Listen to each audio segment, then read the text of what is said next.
the opportunity exists, but a practiced vibrational accomplishing that allows the fullness of that knowing, that awareness, so that you stand in this physical body, but you operate as one point of attraction. Ooh, the awesome power of that.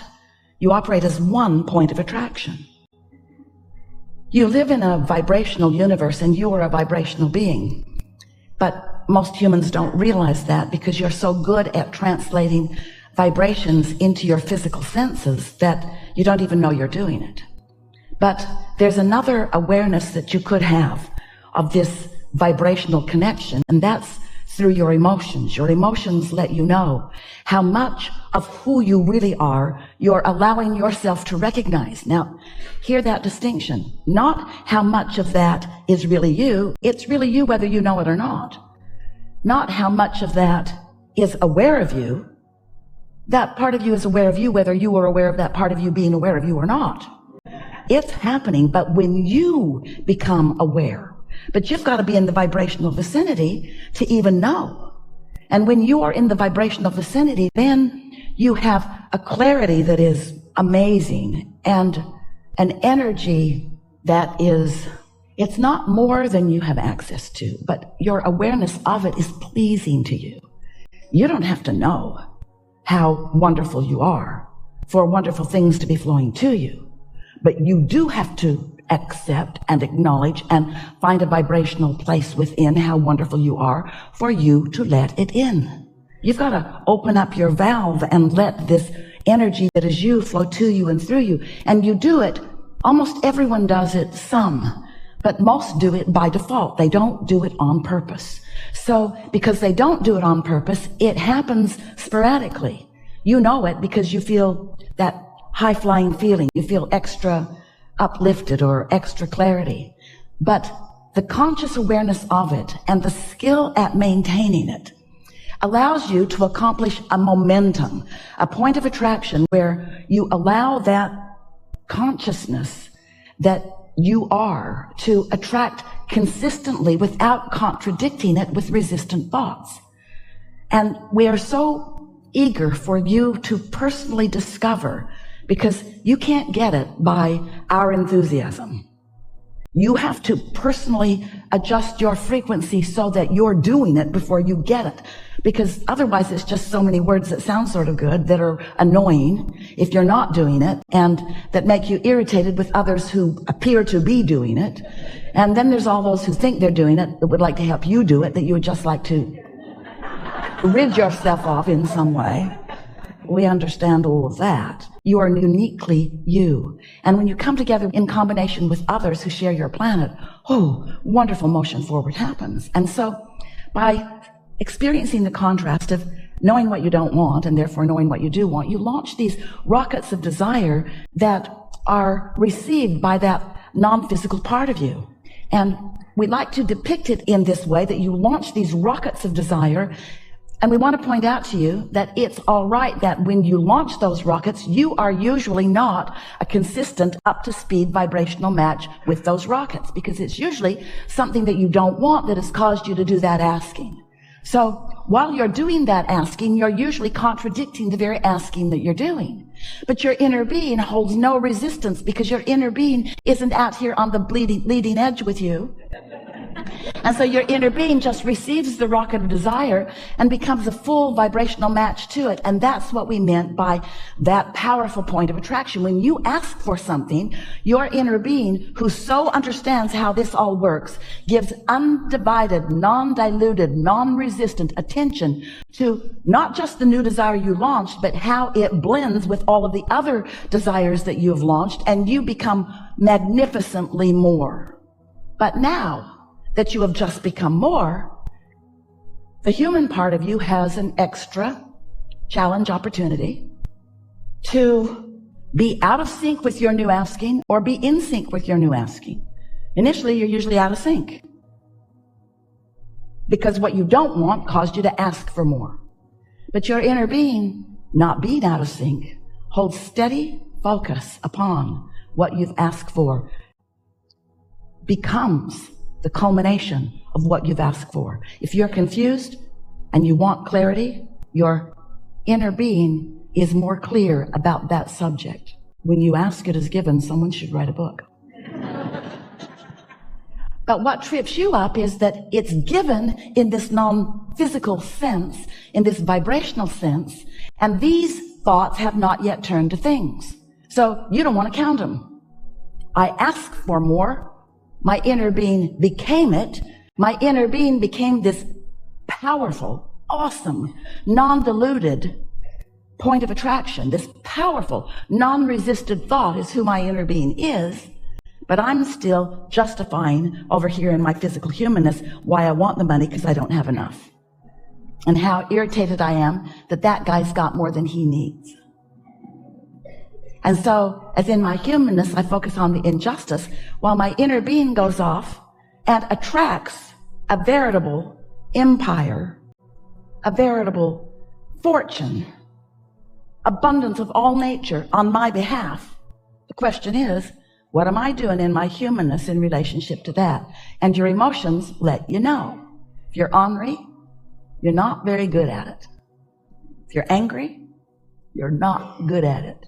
In the moment of your anger, in the moment of your ornery, you're not being good at it.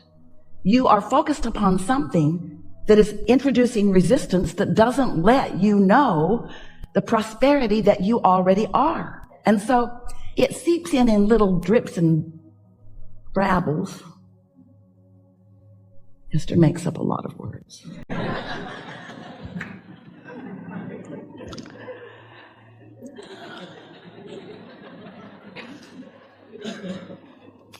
You could let a steady stream of it in.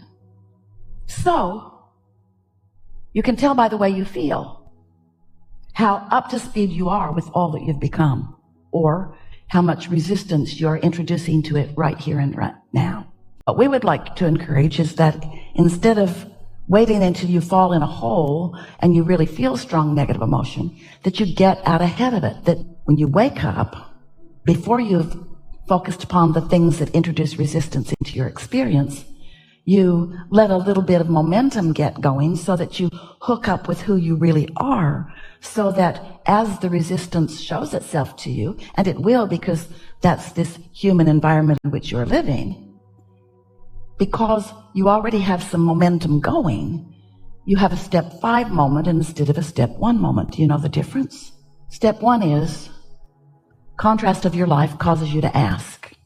Step 2 is when you ask, it is given, meaning that your inner being and all of us that hang around there focus upon what you've asked for. And we don't just focus upon it. We don't just think about it.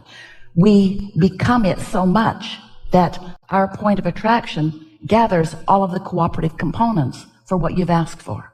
So things get all lined up for you. You just have to get in a little step 3 moment of not being in the way or not blocking what you've asked for. And parts of it start coming into your experience. Step 4 just means you're so practiced at step 3 that we call you really good at step 3. That's what step 4 is. We know it's weird. But you can have a step 3 moment and not really be a step 3 person. You can accidentally stumble into step 3. But when you are doing step 4, that means you care about it, you care about how you feel, you focus upon what you think about, you think more deliberately. And then step 5 is you're so good at staying in alignment, so good at getting out ahead of it, that as life comes to you as you want it to, you don't feel negative emotion. Instead, you feel opportunity. You don't feel like you have some challenge.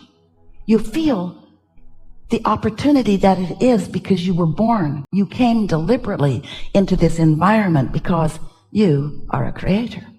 And you want to gather the data. And you want to come to your own conclusions. Because what you want matters. Because you are a unique creator. And you get to create your own reality. And you didn't come to regurgitate someone else's idea of what you should do.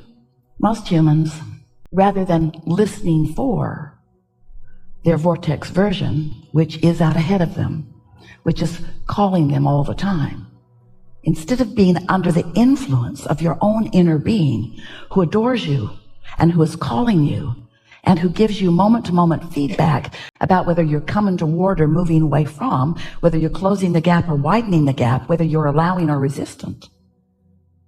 Instead of feeling for that, most of you were sort of trained by those who got here before you and forgot about it, forgot about their own alignment. Most of you care what other people think, and so most of you use the opinions of others as your guidance. What do you think about this? What do you think about this? What do you think about this? And while we want you to know that we love each and every one of them, did we tell you that we love each and every one of them? They don't make good. Did we tell you that we love each and every one of them? It's not a good idea to try to please them because, first of all, they're all different. And next of all, none of them knows who you really are. And most important, and we really want you to hear this, they don't get you at all, no matter how much you want them to. They don't get you. There's not a person on this planet who really gets you. And that explains your utter disappointment in humanity. Because you keep wanting there to be someone who really understands you. It's why you talk so much about everything. I really, really want you to know where I've come from, where I've been, and why I feel like I feel. And they're just going, Not one of them gets you. And if they do, it doesn't help you, because as you're trying to explain to them where you came from, you're not standing where you are, and you're certainly not moving toward what life has caused you to become. So that was just our sales job, to help you to realize that you have guidance within you who is always aware of you, who is calling you toward all that you have become. And while humans are lovely, don't pay any attention to what any of them think about what you should do. Because, did we tell you that we love them so much? They are all in it for themselves. And that's such a good thing, because everyone has this selfish orientation, because you can only see through the eyes of self. So it sometimes hurts your feelings when you realize that as they are guiding you, they are really putting you in the best position to help them. And then you think, they don't really love me. They want this for them. And we say, don't fight it. It's the way you are eternally wired. In other words, you only have perspective of self. Now, that does not mean that a person cannot get tuned in, tapped in, turned on, and look from broader perspective. When you are under the influence of source, then you want well-being for all. In other words, when you blend with that source energy, you do care. And we're not saying that there are not people that care. Of course there are. There are a lot of people that care. But just don't replace any one of them as your guidance system, because they will let you down every single time. They'll go along, they'll be perfect, perfect, perfect, perfect, perfect, perfect, and then they'll croak. The nerve of that. Or they'll look over somewhere else for a minute. They won't hold you as their steady object of attention. Can you believe that? They'll live their own life. They'll want their own things. They might even have other friends. Really? Really? But your own guidance comes from your source energy. It's the expanded version of you. And it's tried and true and always focused upon you and always available for you. It's like that light is always there. That signal is always there. Always right there. Always aware of where you are and always broadcasting. But you got to tune in. Got to